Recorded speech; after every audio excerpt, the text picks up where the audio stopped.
जय हिंद प्यारे साथियों, स्वागत है आपका अपने परिवार सुनामी क्लास में।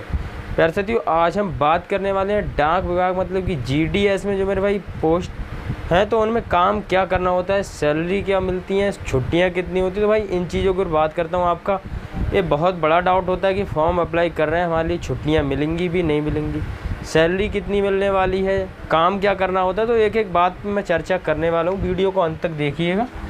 अब मैं बात करूं यहाँ पर, देखो सबसे पहले यहाँ पर पोस्ट आपकी कितनी है, 44,228 टोटल पोस्ट है। तो बहुत बड़ी वैकेंसी हो जाती है यहाँ पर।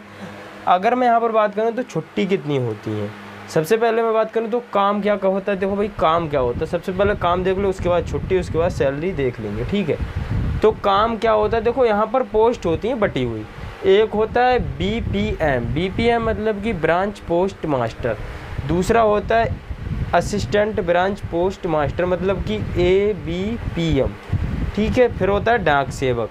तो यहाँ पर मैं सबसे पहले मैं बात करता हूँ ब्रांच पोस्ट मास्टर में आपके लिए क्या काम करना पड़ता है। तो ब्रांच पोस्ट मास्टर की बात करें तो यहाँ पर आपके लिए ऑनलाइन ऑफलाइन लेन देन करना होता है। ऑनलाइन ऑफलाइन लेन देन मतलब कि अगर कोई पैसा ऑनलाइन में देता है या फिर ऑफलाइन में आपको देता है तो उसका आपको लेन देन करना रहता है, ठीक है।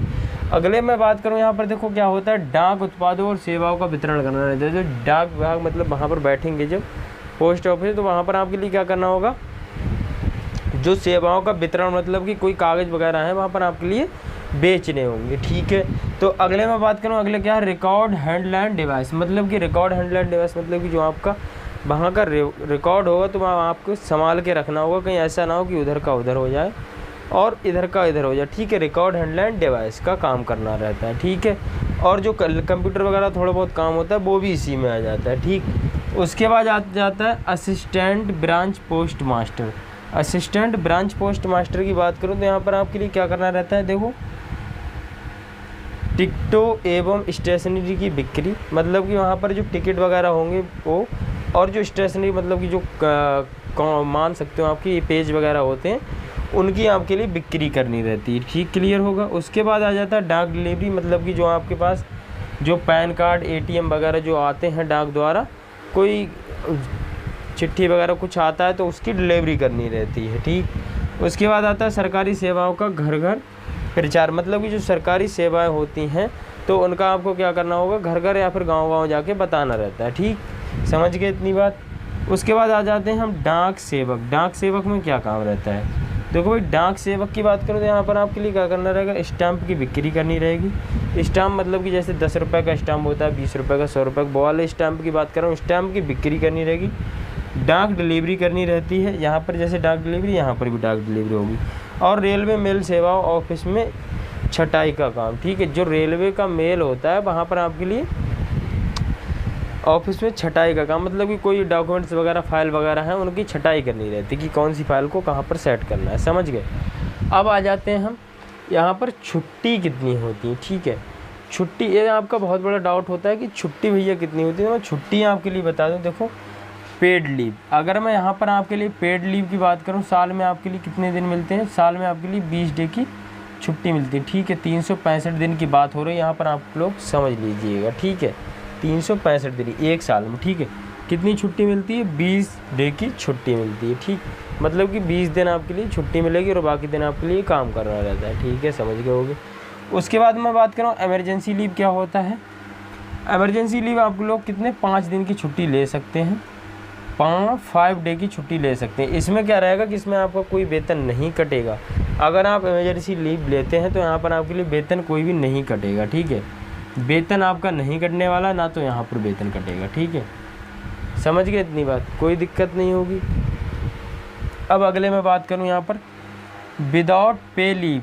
विदाउट पे लीव क्या होता है यहाँ पर, मतलब कि ऐसा होता है जैसे कि बिना सैलरी के आपके लिए कितने दिन की छुट्टी मिल सकती है। तो विदाउट पे लीव मतलब कि यहाँ पर 180 डेज़ की छुट्टी मिल सकती है, कितने 180 डेज़ की छुट्टी मिल सकती है।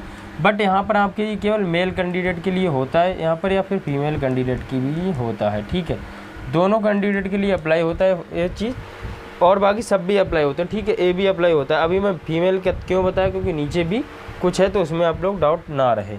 तो आपके लिए कोई 180 दिन की छुट्टी मिलेगी विदाउट पे लीव मतलब कि अगर आप 180 दिन की छुट्टी लेते हैं तो उसमें आपका वेतन कट जाएगा। मतलब कि एक तरह से मैं बात करूँ तो 6 मंथ की लगातार छुट्टी 180 दिन की लेते हैं तो आपके लिए वेतन नहीं मिलेगा। बाकी आपके लिए ऐसा नहीं होगा कि आपको जॉब से बाहर कर दिया जाए, जॉब के आप अंदर ही रहेंगे, काम नहीं करेंगे तब भी, बट 180 दिन से ज़्यादा नहीं होना चाहिए। समझ गए होगे, एक एक चीज़ बता रहा हूँ। अगर आपका कोई जैसे मतलब एग्ज़ाम की तैयारी कर रहे हैं, कंपटीशन वगैरह की, या फिर किसी एग्ज़ाम की, कोई बड़े एग्ज़ाम की, या कहीं जा रहा है घूमने के लिए, तो आप मान लो कि मुझे 6 महीने जाना है बाहर, तो आप लोग आराम से छुट्टी ले सकते हैं जिसमें कि आपको 6 मंथ मिल जाएंगे। ठीक है, चाहे आप तैयारी कर लो चाहे घूम लो, कुछ करना चाहो तो कर सकते हो। ठीक है, बट यहाँ पर सैलरी नहीं मिलेगी।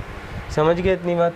उसके बाद में बात करूँ, लिखा है मैटरनिटी लीव। मैटरनिटी लीव क्या होता है, यहाँ पर आपके लिए फीमेल के लिए होता है। अगर आप जैसे मतलब ये भी 180 दिन से ज़्यादा का भी हो सकता है थोड़ा बहुत, बट यहाँ पर आपके लिए सैलरी मिलती है। ठीक है, यहाँ पर आपके लिए क्या मिलेगी, सैलरी मिलेगी, बट ये केवल फीमेल कैंडिडेट के लिए अप्लाई होता है। ठीक है, ये केवल फीमेल कैंडिडेट के लिए अप्लाई होता है, कहीं कोई और समझ जाओ। ठीक है, क्या है मैटरनिटी लीव, मतलब अगर कोई भाई समझ रहा है तो मैटरनिटी लीव केवल फीमेल कैंडिडेट के लिए होता है जो प्रेगनेंसी के टाइम। ठीक है, जब आप लोग जैसे गर्भ में होता है कोई बच्चा वगैरह, तो जैसे सरकारी स्कूलों में छुट्टी मिल जाती है उसी हिसाब से इसमें भी छुट्टी मिल जाती है। ठीक है, समझ गए।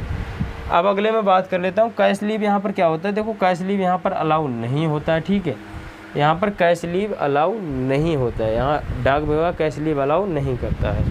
अब मैं बात कर लेता हूँ, यहाँ पर आप लोग समझ गए हो, कोई दिक्कत परेशानी तो कॉल मैसेज कर सकते हैं या फिर आप कमेंट कर सकते हैं। ठीक है, उसके बाद में बात कर लेता हूँ, यहाँ पर देखो वेतन कितना होता है। देखो वेतन की बात करूँ, BPM branch post master, ABPM मतलब कि असिस्टेंट ब्रांच पोस्ट मास्टर डाक सेवक। देखो बीपीएम की बात करूँ यहाँ पर आपके लिए, यहाँ पर देखो डायरेक्ट सैलरी की बात करता हूँ, डीए वगैरह नहीं लगा रहा हूँ मैं, आप लोग उसमें लगाना है, डायरेक्ट सैलरी है, इतने आधार पे सैलरी मिल रही है। ठीक है, यहाँ पर आपके लिए मैं बात करूँ तो 15,000 से आपके लिए 17,000 सैलरी मिल जाती है। और वहीं मैं एबीपीएम की बात करूँ, यहाँ से 14 से 18 के बीच में सैलरी रहती है। भैया कहेंगे आप इतना गैप क्यों, तो भाई मेरे थोड़ी बहुत घटती बढ़ती रहती है, ऐसा नहीं है। यहाँ पर हो सकता है 16 ही मिल जाए, अभी ऐसा पिछले साल वैकेंसी हुई, कुछ लोग हैं उनको ज़्यादा ही मिल जाती है, कुछ लोग हैं उनको ज़्यादा ही मिल जाती है। जैसे कि अगर मान लो जैसे मुझे यहीं पर शुरुआत में मेरी पोस्टिंग होगी तो मेरे लिए कितने मिलेंगे, वही तो मिलेंगे। अब वहाँ पर मैं पुराना हो जाऊँगा तो मुझे सैलरी क्या हो जाएगी, बढ़ जाएगी। ठीक है, तो भाई नए जाओ तो आपके लिए 15 से 17,000 के बीच में सैलरी मिल जाएगी। एबीपीएम की बात करें तो 14 से 18 के बीच में मिल जाएगी। वहीं अगर मैं डाक सेवक की बात करूं, यहाँ पर आपके लिए 17 से 20 के आसपास देखने को मिल जाएगी। ठीक है, 17 से 20 के आसपास, ये मोटा मोटी आंकड़ा है, इससे कम नहीं मिलेगी। मिनिमम 17 से कम नहीं मिलेगी और मैक्सिमम 20 से ज़्यादा भी नहीं मिलेगी अभी। ठीक है, बाकी आप लोग जब से जैसे पुराने होते जाओगे वैसे वैसी सैलरी बढ़ती जाएगी। एक एक डाउट क्लियर किया है मैंने। अगर चैनल पे नए हो तो सब्सक्राइब जरूर कर लेना, यहाँ पर ऐसी ही लेटेस्ट जानकारी दी जाती है। और टेलीग्राम चैनल का लिंक दिया, वहाँ पर जाके ज्वाइन कर लेना। मिलते हैं अगली किसी वीडियो में, बने रहिएगा। जय हिंद, जय भारत, जय।